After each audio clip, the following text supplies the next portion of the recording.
amazing. Whoa. That's legit weird.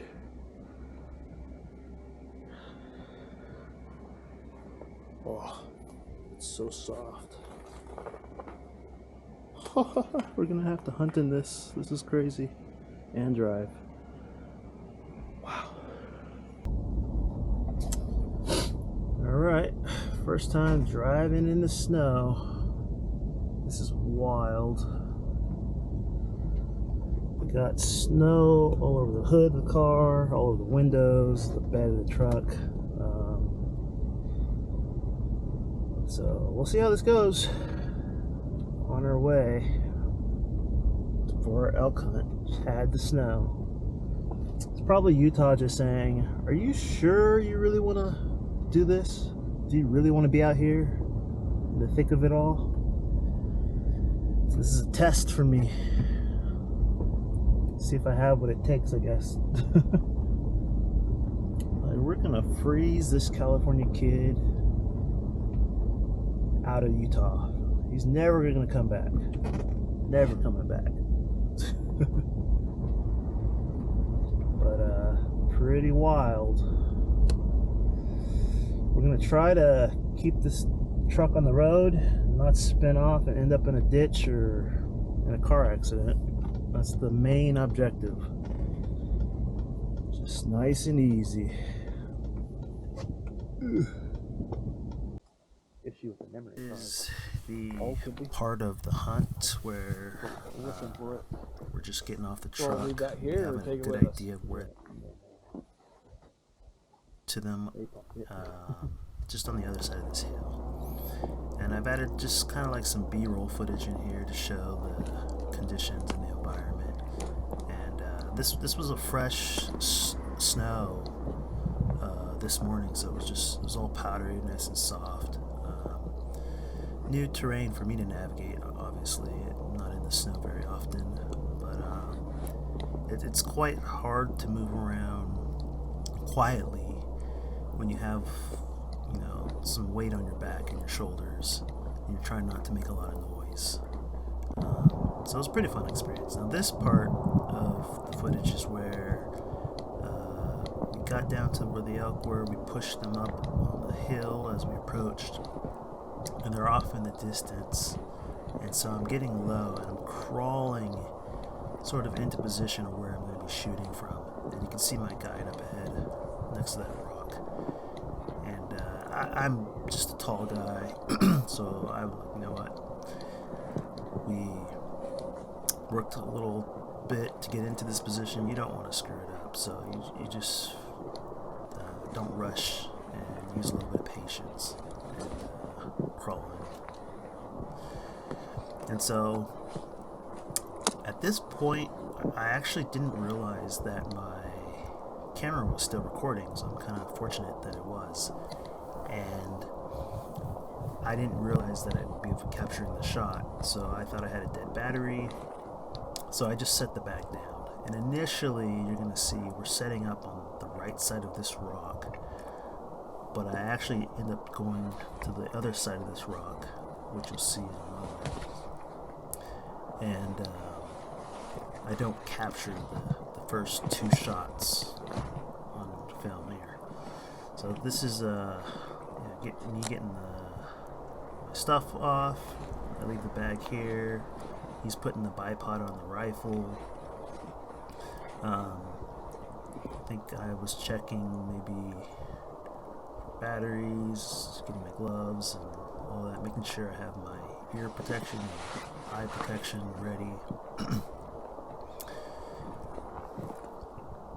And once you get in the glass, it's not like you just shoot the first thing you see, right? So we're in constant communication, trying to make sure that we're looking at the same animal. You want to observe to make sure there's no other animals behind the animal that you have in your target.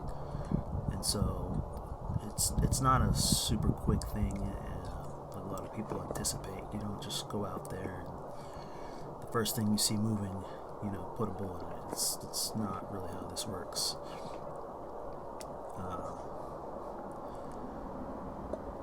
Now, as it'll turn out,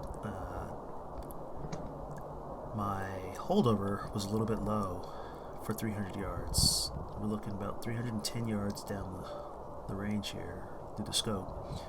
And although I zeroed the rifle, I'm just a few inches lower than I realized.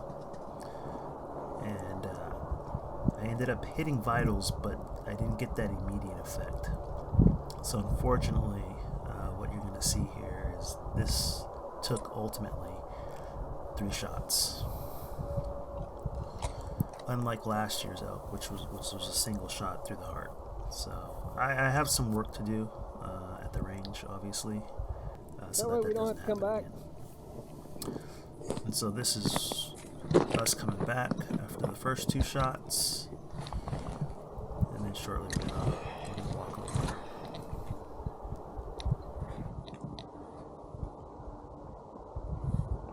Stay.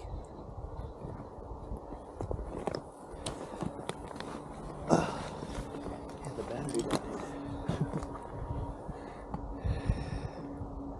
Don't seem like they last very long, does it? No, because it's like a flip up options. But the button system is what sucks. Mine's all spring loaded, so I can just fold them down. Boom, solid. Kind of. Yep. And then it mounts right onto the swivel for the swing. It clamps onto that, and then there's just a set screw you screw down, and it makes it solid. And then they have a spot right there where you hook your sling. So the sling's actually hooked right to the bipod instead of the guy that's set.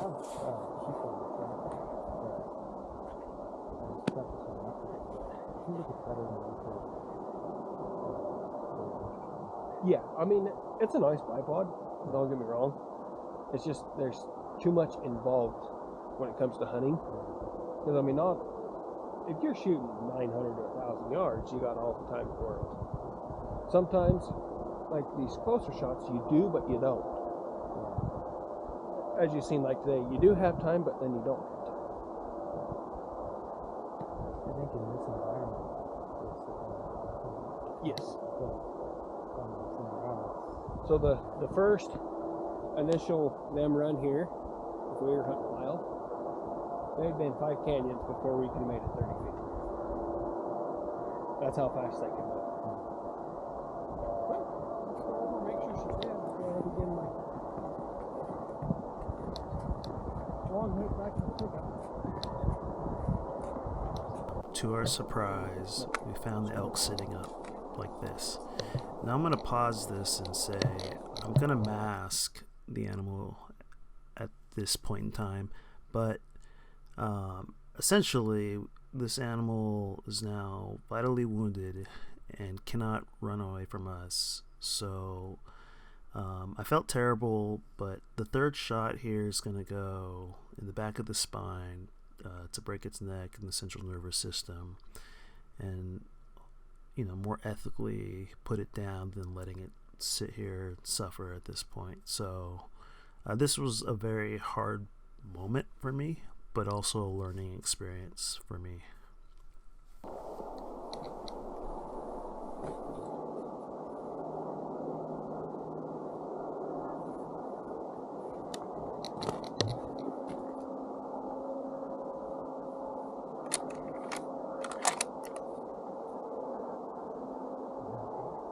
Yeah, right below the ear.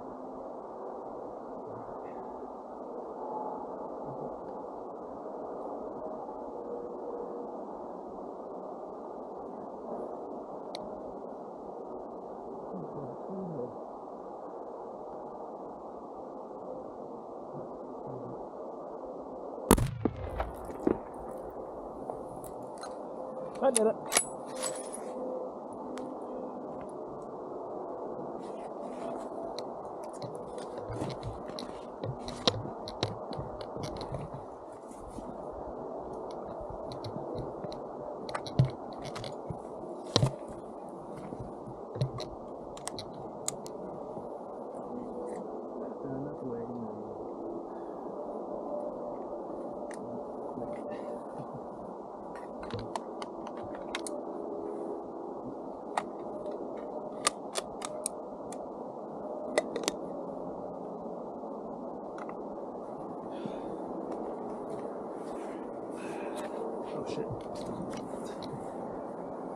That's just nerves now.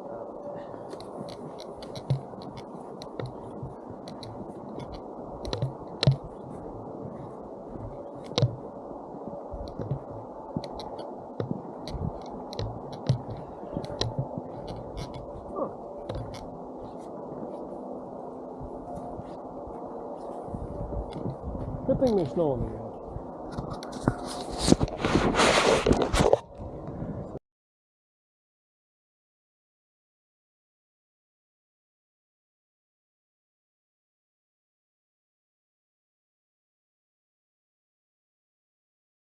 So naturally, as I arrived home, one of the first things I did after unloading the vehicle was take some of the back strap, begin to process it so I could taste some of the best meat. And that concludes this video. Thanks all who've watched and made it this far. Hopefully it wasn't too boring.